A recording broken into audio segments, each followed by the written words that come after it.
The preceding program was paid broadcast. Any ideas, comments, and opinion expressed by the program hosts do not necessarily reflect the views and opinion of the station. The program and its producers are not affiliated with the station. Mga kabiyan nagalambot naman sa inyong mga puluyan ng aton pinasayang nga pala tuntunan ng inatiguluhan tinapay isang kabuhi. Kag sa liwat siya din naman yung lagad, Pastor Bert Alparaki nga nagagda sa inyo sa sulod sining 30 minutos na inaato naman ang iyunan sa pagpumalandong sang putli kagamili nga mga pulong sa aton Ginoo. Sa aton pala tuntunan, tinapay isang kabuhi. Ang mga pulong sa aton Ginoo para sa aton sing adlaw, mga Salmo Kapitulo 90, versikulo 12. The Book of Psalms, chapter 90, verse 12. Ang mga pulong sa Ginoo nagsiling, gani, tudloy kami sa pag-iisip sang amon mga adlaw. Agod nga makaagom kami sing tagipuson nga may kaalam. Okay, malipayon gid nga pagpanamyaw sa inyo tanan. Salamat gid sa inyo tion nga ginaphain ninyo sa nga adlaw nga makapamati kamo sa pulong sa Dios. Ang amon pangabay sa inyo kung nangin pagpakamaayo sa inyo ning pulong sa Ginoo, ipahibalan niyo sa iban man sa inyo mga kaingod dira, mga paryente ninyo. Ako sila man makapamati sang pulong sa Dios. Kagud madamo pagid ang makakilala sa Ginoo subong ay laman luwas. Kamusta ka mo tanan? Salamat sa Dios nga nagapadayon ng atong broadcast. Nagapasalamat mo kita sa Ginoo sa iyang paghimuno sa mga kinahanglanon sa pagwali sa iyang pulong. Padayon kita sa pagpangamuyo sa aton gobyerno, sa aton panguluhan, no? Kay kinanglan gid sing kaala mga aton presidente sa pagdumala niya sini. Ilabi na gid sa sini nga matinion. Na may mga tao yang may mga self-interest sila sa pagpungko nila sa pwesto, no? Nagapray kita nga ginugid mag-intervene kag magintayuyo ng pag-uswag sa aton pungsod. Kani mo problema naton sa korupsyon, sa droga, kag iban pagid matagan gising nagakaigo nga atensyon kay grabe ni ang problema sa aton tunga. Amoy ni labi na gid ang droga, amoy ni ang inalangan sa madamaw nga mga pagpanglugos, mga krimen, ha? Kalabanan gid nga mga criminal cases, mga problema natin karon is drug related. Sa una daw ay pa ini pangkaron na muna ini ang problema naton. Ang kalabanan gid nga tao nagahimo sa malain, nagapamatay, nagapanglugos tungod kay puno na sang droga ang iya panguna-una kag ginasakyan man sa panulay agod sa paghimo sa mga bagay nga hindi natin upatihan nga mahimo sa tao, no? So please pray for our president nga nagaimulat man nga tagan ni solusyon. Okay, nagdalamon ka mo sa paghapit diri sa amon office.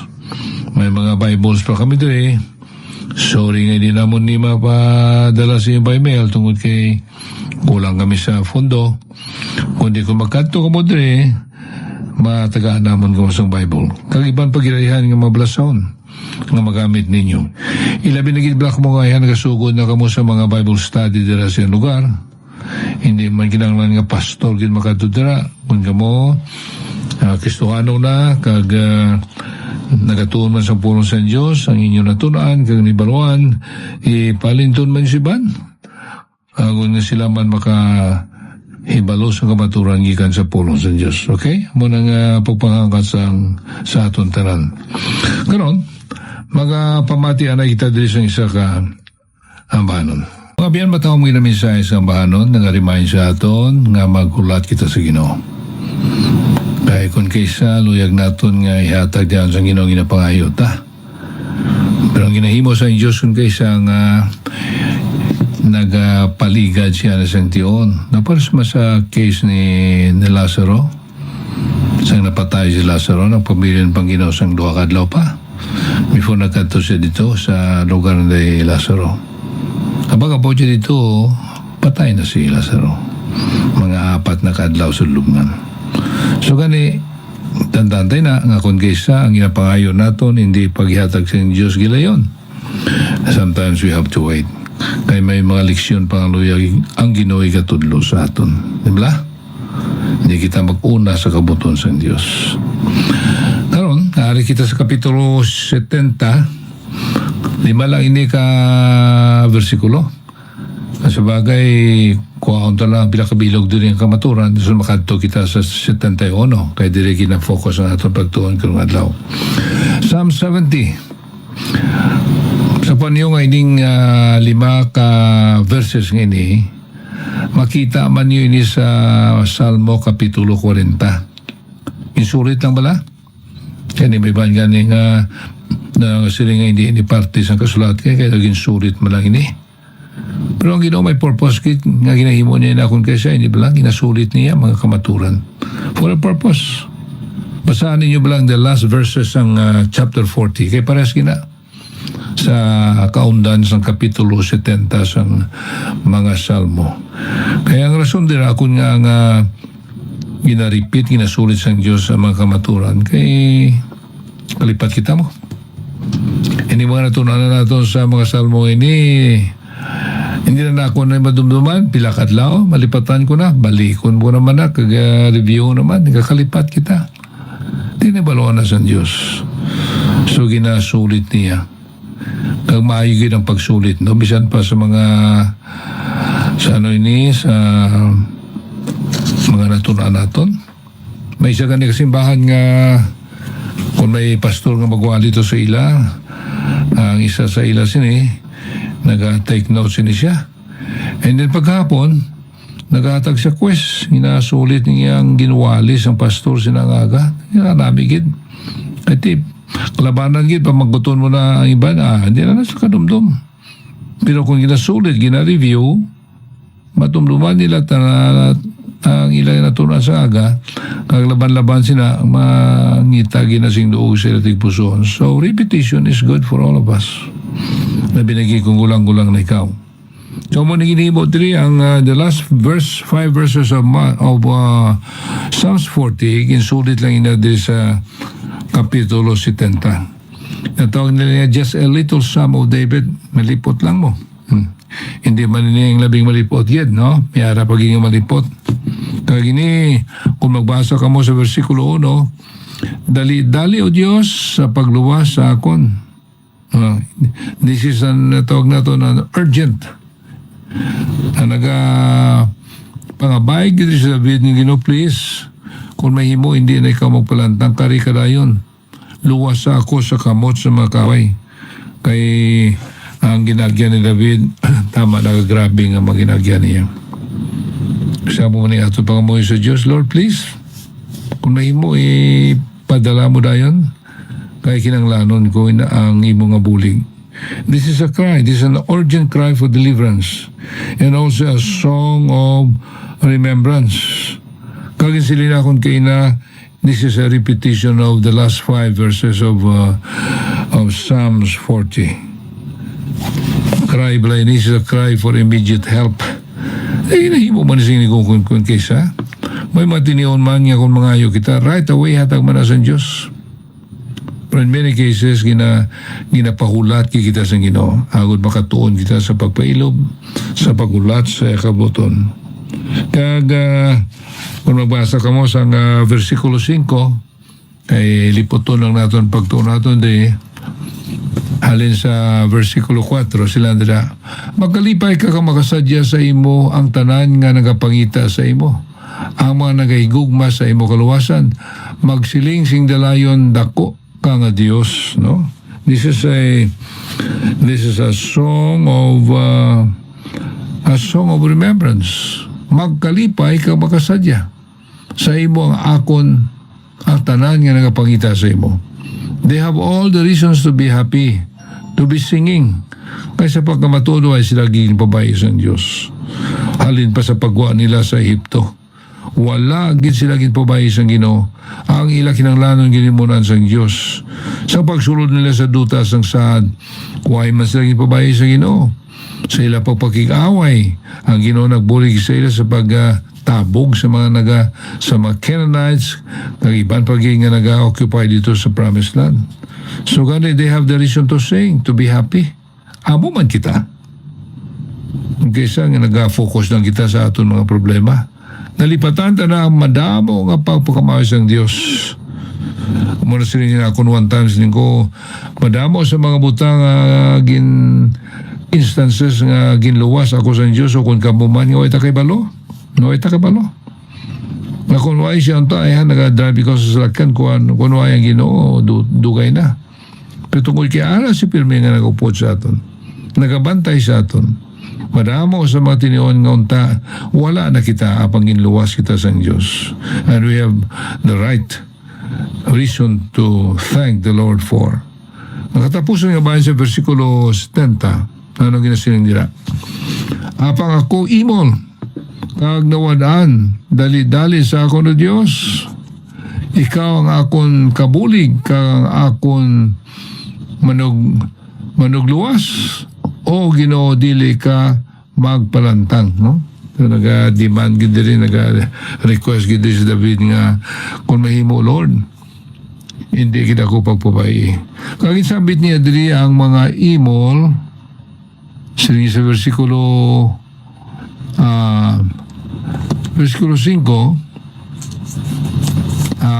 parts ng verse 4, di ba? Yung basa natin diri. Ang apang ako imol kang nawadan, the poor and the needy. Mga tao ini nga imol gid, nga kinahanglan isang bulig. Kaya siguro laban-laban sa aton, di naman kita magalin. Mga needy kita, mga nakulangan kita, nagkakinanglan kita sa bulig. Kag wala kita gin pabayan sa Diyos. We fell into this class of people also, the poor and the needy. Salamat, no? Nga, huwag ginapabayan sa Diyos. Ang Diyos huwag siyang pinilian. Lain sa tao yan, may ginapili siya. Diba? Kundi itong mayoyo, ginatagaan niya atensyon, pero komplikado kay mo yan, pabayaan ka lang na. But not with God. God has a special concern for poor and the needy. Kita sa mo sa New Testament, ginarimahin kita sa Diyos nga hindi natin pagpabayaan ang mga ilo o mga balo. Kaya tama na sila gid ka needy nga mga tao. Kung may ilo ang isa ka asawa, limbawa, wala nang yamay, ang yabana, kinanglangan siya bulig. Kapit pa kung wala siya siyang obra.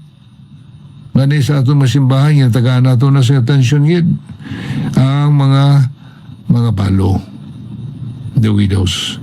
They are needy people. Kag mga imol man, mao sa pagkadamo isang imol, no? Di sa Pilipinas. Sabit na ako na din nga, may isang sila nga, God must have loved the poor. He made so many of them. Damo gid sa Pilipinas, sa pagkadamo gid isang mga kubus kinanglan sa bulig. Salamat nga madamo sa aton man nga mga abyan nga ginpabugana sa Dios nga nagabulig sa mga tao nga kaangay sini. Iba na tagaan nila scholarship. May mga ginikanan nga hindi na makasara sa pagpatuon sa ilang mga bata. May mga tao yung manggaranon nga nag-provide sa scholarship kag iban pagid. So praise the Lord, gina-congratulate naton. Ay hindi man ang tanan nga manggaranon dalok, ha? Madamo man sa ilang maluan man nga nagabulig man sa kinanglan sa iban. Ayan, isa si Manny Pacquiao, no? Sa pagkaaluan man nga tao. Abinagin na Kristohano na siya. Kilala siya sa Ginoo. Kag madamo sa mga tao na buligan niya. Kagamuning aton Diyos, kaya man kung ikaw Kristohano na gani, nagakambyo man batasan mo sa tuanay, sa di pa, adalo ka gid. Ha? Apos sa nag-Christian na ikaw, nirealize ni mo nga kadako sa imo kabalaslan sa Diyos, nga ginuwas niya ikaw, kaya nang gugmas ang Diyos nga sa imo, nagatulod na sa imo sa pagbatyag man sa kinanglanon sa iban. And then you become sensitive to the needs of the poor. Kamusta ikaw? Naging pabuga na sa Diyos. Kamusta ikaw nga negosyante?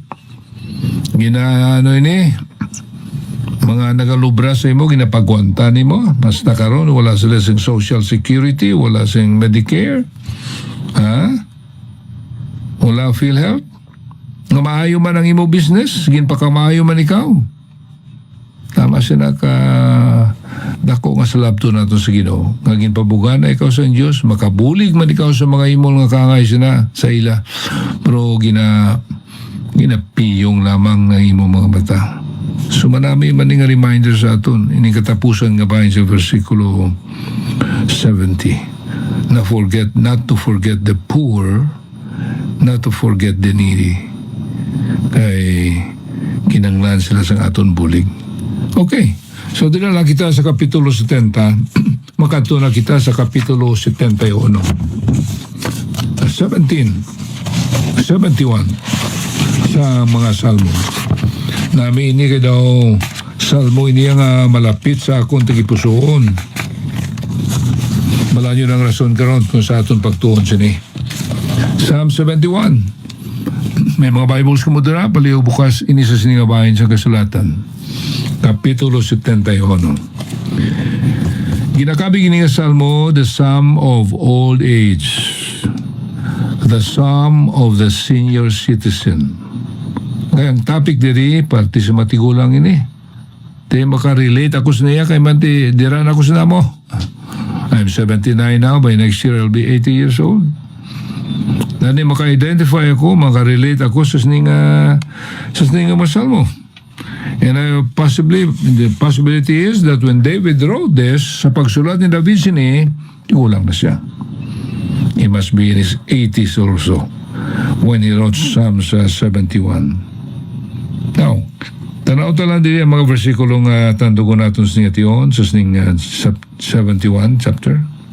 Sa 4 and 5 of chapter 71, si David kamarog salmo na siling, sagupa ako Diyos ko sa kamot sang malauton, sa kamot sang di matarong kag mapintas nga tao. Kay ikaw akon paglaom o Ginoo, ikaw akon sa laligan o Ginoo, kutob sa akon pagkapamatanon. Nanong in-express ni David rin sa sinindua ka versikulo, nga pangamuyo siya. Tangin pabutyag niya dali nga ang Diyos amo ang iya paglaom, ang nagapangamuyo siya ka nagasalig sa Ginoo. Amo ning life ni David, he prays and he trusts the Lord. Tugyan niyang tanan. Inibaluan niya nga ba, hindi ginako sarang sini sa pagagrabe sa akong makaway. I just cannot. I don't have the strength, the power sa pagpag-iaway sa ila. Buligi ako Diyos. So he prayed and continue to trust the Lord sa sing mga ginagyan ni David. Sa verse 9, aradira nagasugod ang ginambala ko sa inyo. Malukso lang kita sa versikulo 9. Got your Bibles there? Basahon ninyo dira. Dili ako pag-isikway sa tion sa katigulangon. See? Old age. As a senior citizen. Dili ako pagbayae kung magluya ang akong kalag. That's what he said in verse 9. So this is a good psalm for senior citizen. And I belong to that bracket already. Isa ni kasalmo nga malapit sa akong gitagipuson. As I said, because I can relate to David when he said this. And it's a verse 14 man, up to 16, nagapadaan nga bayan sa kasulatan. Aba ako maglaom sing dalayon, kag magadayaw sa imo sing labi kag labi pa.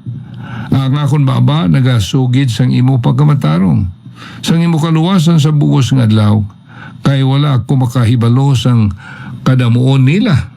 And then verse 16, mag-aabot ako po sa gamhanan nga mga buhat sang Ginoong Dios, mag-aambit ako sa imo pagkamatarong sang imo pagkamatarong sang imo lamang.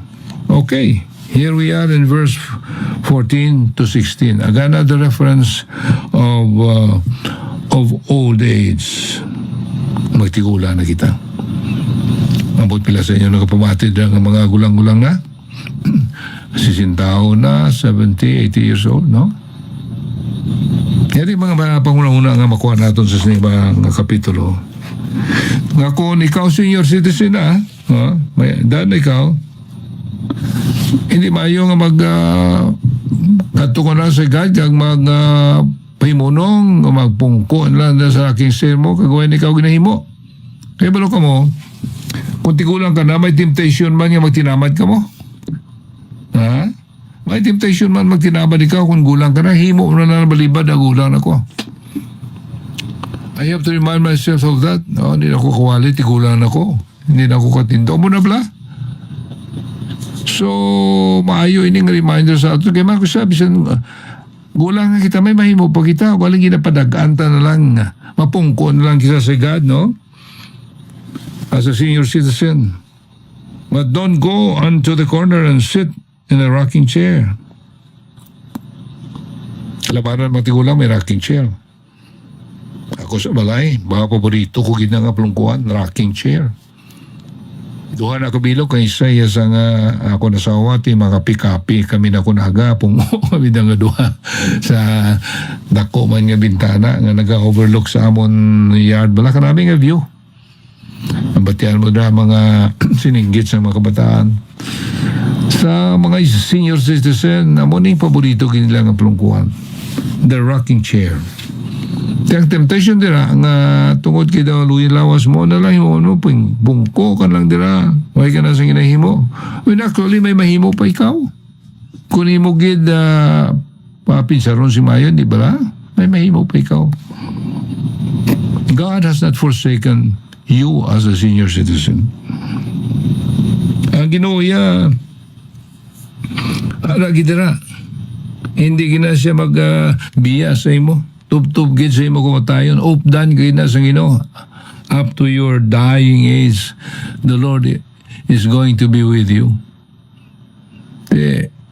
Kaysa amo ining problema, matigulan ang mga tao, depressed na sila.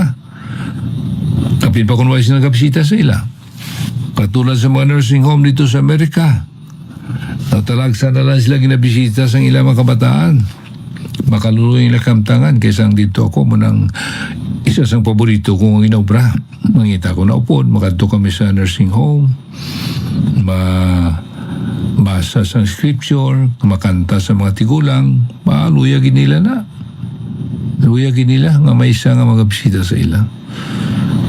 Sa bagay, isa ka nursing home dito, isa sa mga supporter namon sa tuanay sa tinapay sang kabuhi. Nagakanto kami to, naga-report, nagasugid sa ila kung anong inahimo natin doon sa Pilipinas. So, again, if you are a senior citizen, don't go to the corner of your room and just sit there in your rocking chair. Because God cares for you right down to your dying day. He has kept you on earth for a purpose. Matigulang ko siya, batiyan na nga, Ginoo, nga, way mo na kuha man. Kaapoy, Ginoo. May kilala ko nga muna pirming pangakro niya. Ginoo, kuha na lang ko. Nga way pa ni mo ko nakuha man. Di ang rason nila ako nga, tungkol kaya ang Diyos may tinutuyo pa sa imo kabuhi. Kung buhay pa ikaw karon, God has still a purpose for your life. God has kept you on earth for a purpose. Hindi kita maghambal sing subong sina. Kundi ang maayong ipabutyag natin sa Ginoong Lord, nga ang ginapalawig pa ni mo ako, bisa naman ng sitwasyon ako. Nano pa Ginoo ang sarang kumahimo? Kaya may purpose siya. Nga agin palawig pa niya kabuhi. Iba niya ganit, iprano pa, ginkuha na sa Ginoo.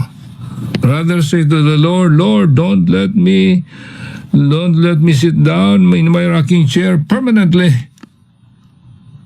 But let me think, Lord, buligi ako. Kung anong mahimo pa na akong Ginoo para sa imo.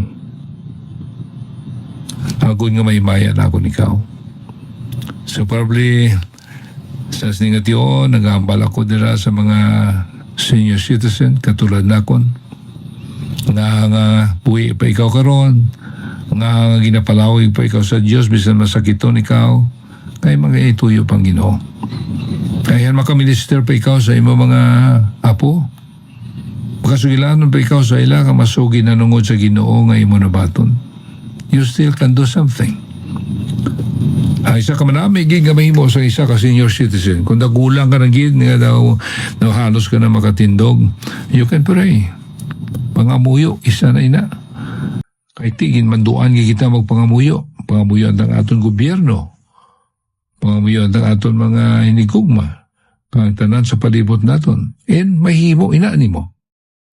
So praise God nga natandog naton ni padayon naton ipagtuon naton sa masunod naman nga kagiyonan.